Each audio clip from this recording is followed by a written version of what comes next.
ही अनजान राहों का। मोहम्मद रफ़ी भारतीय सिनेमा के सबसे बड़े और लोकप्रिय पाश्चात्य गायकों में से एक हैं। जान कर तुम तो रफ़ी साहब ने अपनी गायकी से न भारतीय संगीत को समृद्ध किया बल्कि विभिन्न कलाकारों, गीतकारों और गायकों के साथ मिलकर गीतों को जीवित भी किया। आजकल तेरे मेरे प्यार के चर्चे हर ज़बान पर, सबको मालूम है और सबको खबर। रफ़ी का योगदान न सिर्फ गीतों के स्तर पर बल्कि उनकी आवाज़ से विविधता और भावनाओं की गहराई में भी अद्वितीय है। रफ़ी ने अपने संगीत सफर में कई सहयोगी गायकों और गीतकारों और संगीतकारों के साथ काम किया है। प्रेमी प्रेम करना जाने, हम प्रेमी प्रेम करना जाने। वैसे तो देव आनंद नाम पर अभिनय और फिल्म निर्माता निर्देशक के कई किताब और पुरस्कार मौजूद हैं। आप पुराने गानों के अगर शौकीन हैं तो आपने जरूर मोहम्मद रफ़ी के कई हिट गाने सुने होंगे। आए बाहर जाने से उसके जाए और गुनगुनाए भी होंगे। लेकिन क्या कभी आपने सोचा है कि वह गाना कैसे बना होगा? शायद नहीं, लेकिन हर गीत की अपनी एक खास कहानी जरूर होती है। गीतकारों के लिए गाने लिखना इतना आसान नहीं और इसके पीछे काफ़ी मेहनत छिपी होती है। उनकी कलम से निकले हुए शब्द को जब संगीत में पिरोया जाता है और आवाज़ से सजाया जाता है तो एक बेहतरीन रचना सामने आती है। पुराने दौर में ऐसे ही कई खूबसूरत गाने बने हैं जो आज भी दिलों को छूते हैं। आज के सनम तुझे हमने मोहब्बत का खुदा। की वीडियो में हम देव आनंद और मोहम्मद रफ़ी के किस्से के बारे में बात करने वाले हैं। चलिए दोस्तों, तो वीडियो शुरू करते हैं। मोहम्मद रफ़ी वैसे गायक थे अपनी आवाज़ का तालमेल सिनेमा के पर्दों, अभिनेता व्यक्तित्व और पदों पर चलने वाले दृश्यों के साथ आसानी से बिठा लेते थे। मोहम्मद रफ़ी आवाज़ में बहुत व्याकुलता और विविधता थी कि जिसके कारण उनकी आवाज़ उस समय के लगभग सभी छोटे बड़े अभिनेताओं पर सटीक बैठती थी।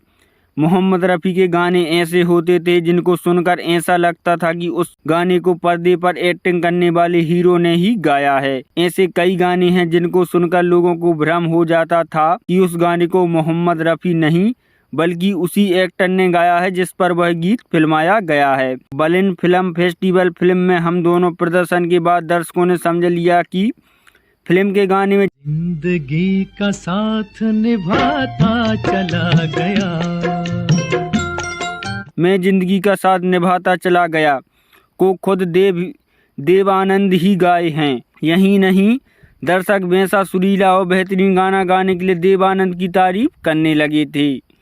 देव आनंद और साधना स्टारडम फिल्म हम दोनों के रंगीन संस्करण का क्या आवाज़ थी। रफ़ी साहब अपनी आवाज़ से पर्दों पर माहौल बना देते, एक्टिंग को आसान बना देते थे। उनकी आवाज़ रेशम सी मुलायम थी, सुबह की ओस जैसी भीगी थी और झरने की तरह ऊर्जा से भरपूर थी। इसी कार्यक्रम में देव आनंद ने बताया कि साल 1967 में हम दोनों फिल्म फेस्टिवल में दिखाई गई थी जहां इनके गीतों की बहुत प्रशंसा की गई थी।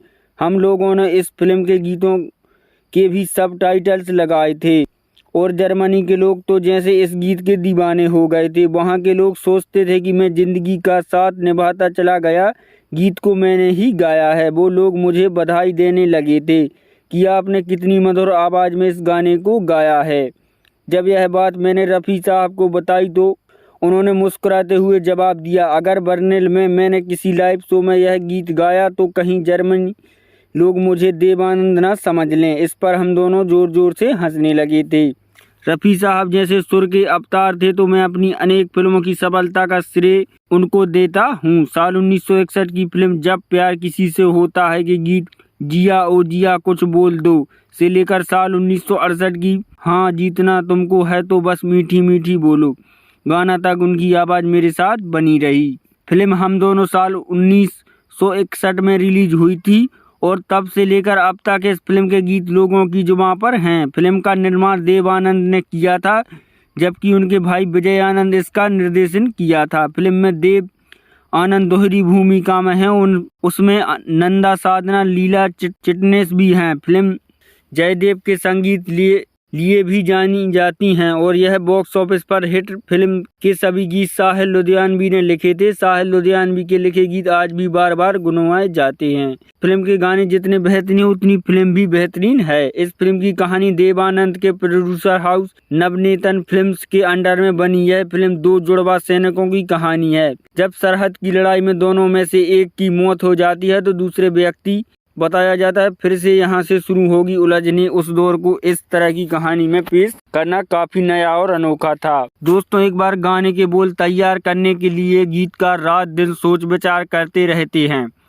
कई बार जल्दी बोल मिल जाते हैं तो कई बार लंबे समय तक कहीं ना कहीं अटके रहते हैं। ऐसे ही कुछ एक बार गीतकार शैलेंद्र के साथ हुआ था। वे अपने दूसरे असाइनमेंट्स में इतनी बिजी हो गए थे कि सचिन देव बर्मन के लिए गाना नहीं गा पा रहे थे। ऐसे में SD बर्मन आग बबूला हो गए। उन्हें फिर एक महान गीत का जन्म हुआ। गाने के पीछे की कहानी बताने से पहले आपको गीत और फिल्म के बारे में बता देते हैं। जिस गाने की हम बात कर रहे हैं वह फिल्म काला बाजार का है, जो 9 सितंबर 1960 में आई। फिल्म का निर्देशन विजय आनंद ने किया था और इसके देव आनंद, बबीता रहमान और नंदा ने अहम किरदार निभाया था। फिल्म के जिस फेमस गीत की हम बात कर रहे हैं वो खोया खोया चांद है। खोया चांद, खुला आसमान, आँखों। फिल्म की कहानी के अनुसार विजय ने सचिन देव गाने का जिक्र किया था। इस पर सचिन दा ने एक छोटी धुन तैयार की थी। वो चाहते थे कि उस धुन पर बैठता हुआ कोई गाना शैलेंद्र लिख दें। दूसरी तरफ शैलेंद्र अपने दूसरे गीतों की रचना में इतने व्यस्त थे कि गाना लिख ना पा रहे थे। टालते हुए करीब 1 महीना हो गया था। सोमवार के स्वभाव के मुताबिक सचिन दा बेहद नाराज हो गए थे। उन्होंने अपने बेटे RD बर्मन को शैलेंद्र के पास भेजा और कहा, आज गाना लेकर ही आना। RD बर्मन को अपने सामने देख शैलेंद्र समझ गए कि सचिन दा नाराज हैं। उन्होंने RD बर्मन से कहा, आज गाना लिख देंगे। शैलेंद्र ने RD बर्मन से अपने साथ चलने के लिए कहा तो दिन भर बर्मन शैलेंद्र के साथ रहे पर गाना नहीं मिला। रात होने पर शैलेंद्र ने बर्मन समुद्र किनारे चलते हैं, यहाँ सिगरेट के कस लगाते हुए नंगे पैर शैलेंद्र टहलने लगे। इस दौरान उनकी माचिस खत्म हो गई तो उन्होंने बर्मन दा से कुछ तीलियां मांगी और गाने की धुन एक बार फिर सुनाने के लिए कहा। बर्मन दा ने तीलियों से माचिस की डिब्बी पर ही धुन बजाकर बता दी। शैलेंद्र ने तुरंत डिब्बियां ली और उसी पर एक मुखड़ा लिख दिया। साथ ही बर्मन दा को माचिस की डिब्बियों का कागज थमाते हुए कहा कि कल सचिन दा को पूरा गाना मिल जाएगा।